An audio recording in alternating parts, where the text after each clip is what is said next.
Hello and welcome to another Zach Carnage video, and this time we're taking a look at the finished Chaos Defiler.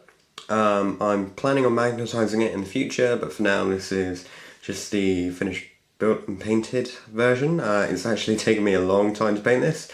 In total it's taken about 6 years, and that is because I started painting the model by brush for the base coat about 6 years ago, and at that point I realised that I could not be bothered to paint the whole thing, and since then I've gone through my Necron army and my Tau army. I had a phase of Grey Knights, and I've never really come back to Chaos until much more recently, and at this point I've had the spray cans, so and I've been able to use them.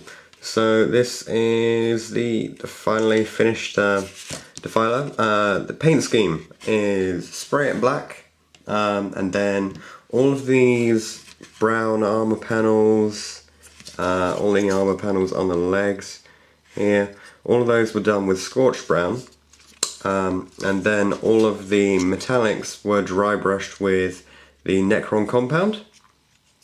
All of the silver areas, and the gold areas were with burnished gold.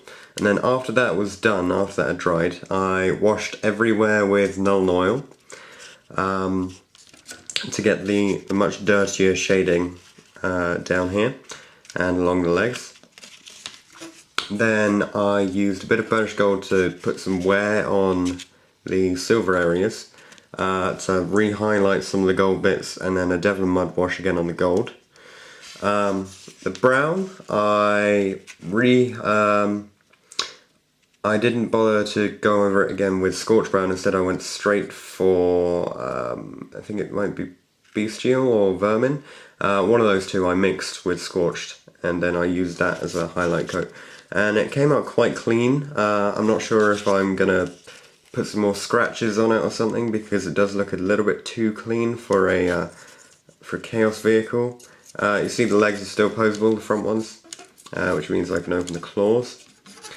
And the green was Scorpion Green with a bit of Goblin Green in there as well, just for the eyes. But I've left as much of it posable as possible. You can't really leave the leg ball joints posable because they have some issues, but the front legs, once you set the ball joints, they can move around, and you can open up the claws and close the claw. Cannon on the front moves up and down. The auto cannon, I painted it up to there because I only realised after I finished spray painting it that I hadn't done that, and I'm not really planning on opening it that wide anyway, so I'm just going to leave it like that. Oh, and for the what's it called? I can't remember. It's the funny named weapon, which only does close combat, and is unfortunately missing a piece from when we went through the move a few years back.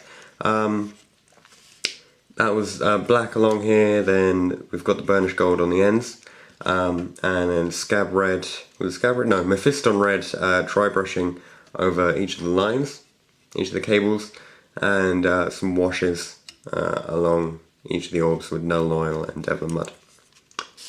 So yeah, that's all the paint scheme, and this is how it looks as a finished product, I guess. Hopefully I'm going to be able to use this in some of the battles, and if I can find the missile launcher, then I'm going to cut the weapon here, put a magnet in there, and then I'll probably video that and show you how I've magnetized it, so that you too can have the weapon swapping out. If you think I should cut further back, please let me know in a comment down below, because I know it's quite far forwards to be cutting along here, but I think it will still look really nice to have the missile launcher there, if I can find a way to incorporate it. So, thanks for watching. Don't forget to leave any comments or suggestions you have down below. Don't forget to like the video, subscribe, and I'll see you guys in the next one.